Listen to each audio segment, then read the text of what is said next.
Cette cérémonie comportera 3 phases. La lecture de témoignages, un dépôt de gerbes, une minute de silence qui sera précédée de la sonnerie aux morts.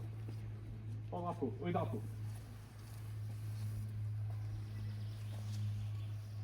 En direction vers le monument. Au drapeau, saluer. Au drapeau, levé.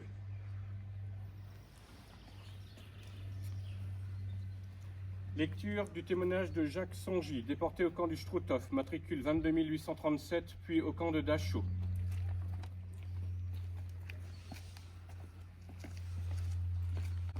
La faim. La soupe est là. Qu'est-ce qu'on attend pour la servir depuis 1 heure? De nouveau, on attend. Toujours, on attend. On s'exaspère. Ah, la distribution va commencer. On est soigneusement aligné. Et attention à celui qui cherche à passer 2 fois. 25 coups de bâton. Cette soupe, en somme, 1 litre d'eau, quelquefois chaude, dans laquelle nagent des machins et des trucs, des légumes. On est tous plus ou moins crevards, mais il y a des nuances.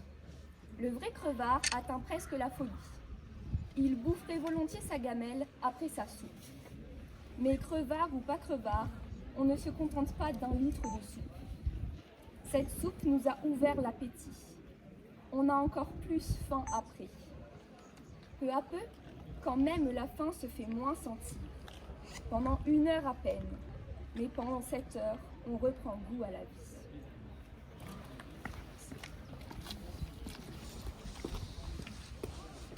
Dormir. Il faut dormir à 400, dans l'espace réduit d'une chambre faite pour 100 hommes. Les lits sont superposés sur 3 étages. Chaque paillasse fait 90 cm. Autre difficulté, sur les 3 ou 4 centimes de la chambre, on n'en trouve pas 30 qui parlent la même langue.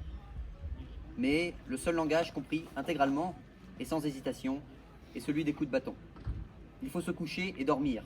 On se pousse, on s'engueule, on se groupe par nationalité. 21h30, tout le monde est théoriquement entassé pour dormir.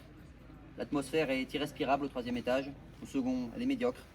Au premier, on crève de froid. Les fenêtres sont grandes ouvertes. On entend encore quelques hurlements, quelques pleurnichements. Des ronflements sonores et agaçants s'élèvent. Et le combat commence. Le combat de la grosse bête maigre contre la petite bête grasse. On se gratte avec ardeur et constance pour déloger les poux, les puces et les punaises, bestioles compatissantes, que nous transportons par centaines en signe de charité pour elles. Les poux, dans le fond, c'est gentil, ça ne sent rien, ça se laisse attraper. Mais les punaises, non, c'est dégoûtant. Ça sent et ça pique fort. La nuit ne manque pas de distraction. Il arrive régulièrement qu'un pauvre type, atteint de l'éternelle dysenterie, se relève rapidement pour courir au cabinet.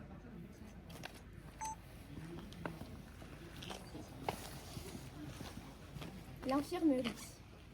Mes pauvres camarades, mes pauvres compagnons de misère. Ils gisaient pêle-mêle, la bouche ouverte, leur ventre étonnamment creux. Et ils vivaient. Ils respiraient de la même façon qu'un porc égorgé. Et on avait envie de les achever comme on achève un lapin ou une perdrix, pour ne pas qu'ils souffrent. Leurs yeux retournés ne regardaient nulle part. On attendait qu'ils meurent. On les reniflait tout près, pour voir s'ils n'allaient pas bientôt mourir. Ils se raccrochaient désespérément. C'est long à mourir, un homme. Voilà la plus puissante impression d'horreur que j'ai jamais ressentie. Cette impression qui longtemps m'a poursuivie après ma rentrée en France.